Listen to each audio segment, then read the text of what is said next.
எல்லாரும் விநாயகரை கும்பிட்டுட்டு தான் எல்லா வேலையும் ஆரம்பிப்பாங்க. ஆனால் ராஜராஜ சோழன் காலத்திலிருந்து இந்த வாராகி கிட்ட கேட்டுக்கிட்டு தான் எதையும் செய்யணும் அப்படின்னு ராஜராஜ சோழன் துவங்கி வச்சார். ஏன்னா வெற்றிக்கு உரிய தெய்வம் அப்படிங்கிறவள் யாருன்னா இந்த வாராகி தான்.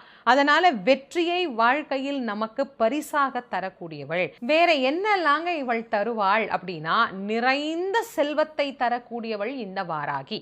இந்த உலகத்துல செல்வம், புகழ், பதவி இப்படி எது போனாலும் திரும்ப நம்மால் பெற்றுக்கொள்ள முடியும். ஆனால் போனால் திரும்ப வராதது அப்படின்னு சொல்லக்கூடிய மானம் அப்படின்னு ஒன்று இருக்கு இல்லையா, அந்த தன்மானத்தால் ஒருவர் தகர்க்கப்படுகின்ற போது அவரை தன்மான குறைவாக பேசிய அத்தனை எதிரிகளையும் அழிக்கின்ற தெய்வம் ஒன்று உண்டுன்னு சொன்னா அது வாராகி தான். நான் ராஜராஜ சோழன் காலத்தில் உங்களுக்கு உதாரணம் சொன்னேன். ராஜராஜ சோழனை நம்ம பார்க்கலீங்களேங்க, அந்த உதாரணம் நாம் எடுத்துக்கலாம். ஏன்னா இன்றைக்கும் நமக்கு சன்னதி இருக்குது. இப்பெல்லாம் அப்படி நடக்குமா அப்படின்னு நீங்கள் கேட்டீங்கன்னா, நம்முடைய வாழ்க்கையில் இப்போ சமீபமாக நடந்த ஒரு விஷயத்தையே நான் உங்களுக்கு உதாரணமாக சொல்லுறேன்.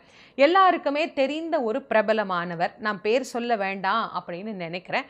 அந்த பிரபலமானவர் ஏதோ ஒரு சூழ்நிலையில் எந்த தவறுமே செய்யாத ஒரு சூழல்ல தவறு செய்தார் அப்படின்னு சித்தரிக்கப்பட்டு பல பேரால் தாக்கப்பட்டு ஒரு பெரிய அவமானத்திற்கு அவர் ஆளாகி இருந்த அந்த நேரத்தில் இவ்வளவு அவமானத்தை எனக்கு தந்து விட்டாயே தெய்வமே, நான் யார்கிட்ட போய் முறையிடுறது அப்படின்னு யோசிக்கும் போது